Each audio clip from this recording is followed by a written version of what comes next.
Chapter 11. Swing That Music. As the streetcar rumbled down Canal Street, Jack looked over his shoulder. Dipper was right. African American teens were sitting in the back, while only white people were in the front.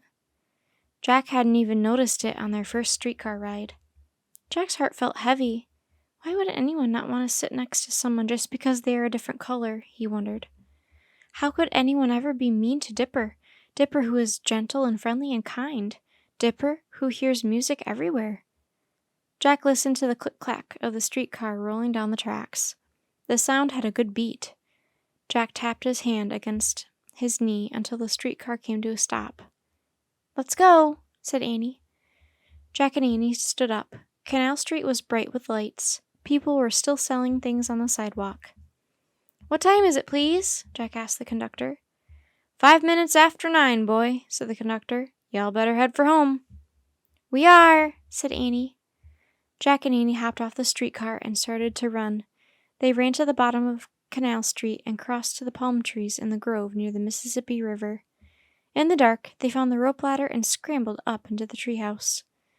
Jack grabbed the Pennsylvania book that would take them home. "Wait," said Annie, looking out the window. "Look!" A brightly lit Mississippi showboat was rolling up the river. A large paddle wheel behind the boat was churning the water. Music was coming from on board. Annie grabbed Jack's arm. "Listen, the heebie-jeebies," she said.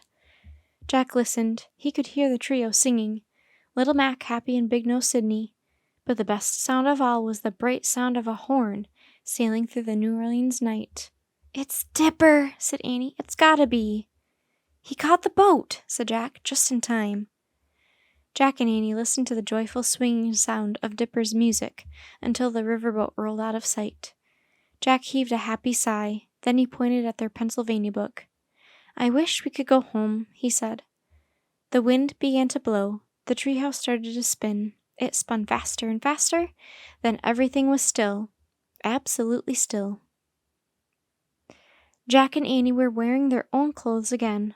Rain tapped gently against the roof of the treehouse.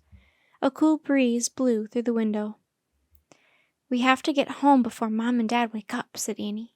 "Right," said Jack. He pulled a history of New Orleans music out of his backpack and left it on the floor. Annie put the trumpet beside it. Then they headed down the rope ladder. They pulled up the rain hoods. As they tramped in their boots through the wet autumn woods, they were both quiet.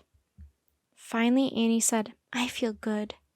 "I feel good too," said Jack. "We accomplished our mission." "But I feel other things too," said Annie. "I feel mad that Dipper couldn't sit on the streetcar with us." "Me too," said Jack. "And it wasn't just in New Orleans. A long time ago they had laws like that in a lot of places." "Unbelievable," said Annie. "Yeah," said Jack. "And I feel scared when I think of those spiders in their webs," said Annie. "Oh, they didn't bother anybody," said Jack. "But I still feel scared when I think of ghosts." "Actually, they didn't bother anybody either," said Annie. "True," said Jack, "and neither did that bat." Annie laughed. "That's true, too," she said. "I feel sad when I think we'll never see Dipper again." "We can listen to his music," said Jack. "Yeah, and I guess the music all around us will always make us think of him," said Annie. "Like right now, Dipper would hear the music of the rain." "Tappity-tap-tap," said Jack. "And the music of our feet scrunching over the dead leaves," said Annie. "Scrunchity-scrunch-scrunch," said Jack.